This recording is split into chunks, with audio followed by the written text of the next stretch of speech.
Lamaw or siomai ang nangungunang answer pag tinatanong natin kung ano ang paboritong street food dito sa Cebu. Noong unang panahon, automatic barbecue sa Larsians na nag-transcend sa siomai sa tisa. Ngayon, lamaw na. Because of its social media presence, naging viral, naging trending, maraming na-intriga at gustong tumikim nito. Before we proceed, let me introduce myself. I am Doc Save, a dentist, a content creator, and a proud Cebuano foodie. Kaya let me bring you to a gastronomic experience for you to enjoy Cebu and its rich food culture. Kaya, tara, kumbira!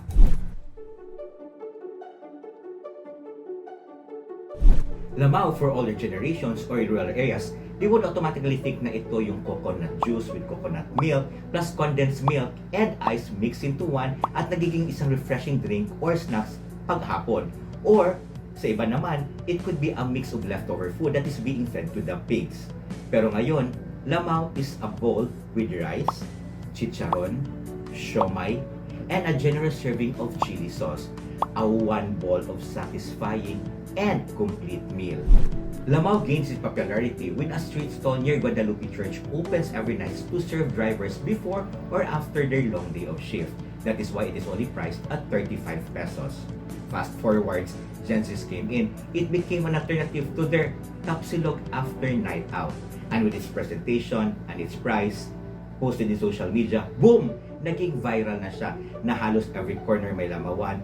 Every corner has a version of lamaw or may special add-on na sila.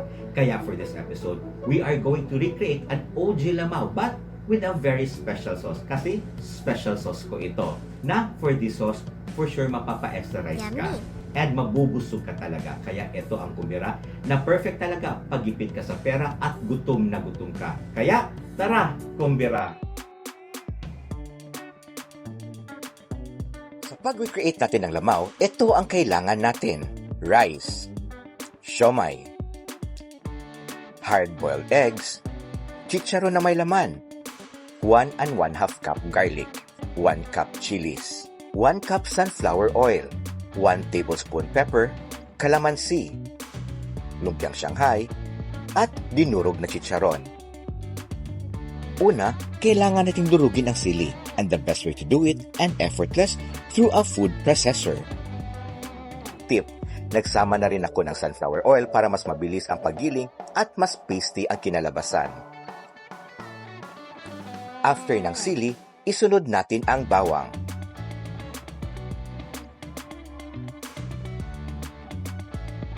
Pagkatapos natin durugin ang garlic at chilies, heat a pan.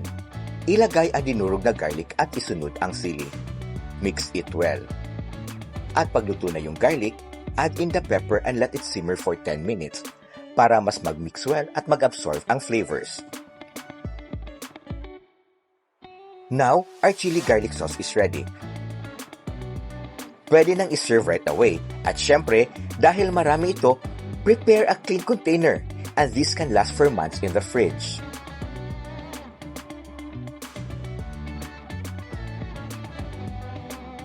And time to assemble. Put rice in a bowl. Isunod ang siomai, hard-boiled eggs, lumpiang Shanghai, or ano ang gusto mo ring add-on sa lamaw mo. Ang chicharon na may laman at ang dinurog na chicharon. And syempre, let's top it with our very own chili garlic sauce. At huwag kalimutan ang kalamansi. At ayan, ready to eat na.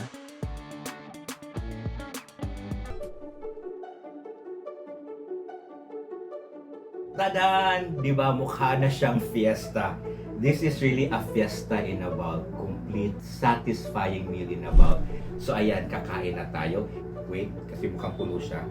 Lalagay ko muna yung chicharon na lang. Or kakain tayo ng chicharon with the chili sauce. Wait.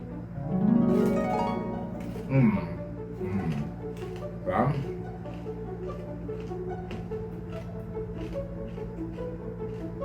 Kahit with the chili sauce. Of course, yung siomai natin with the chili sauce.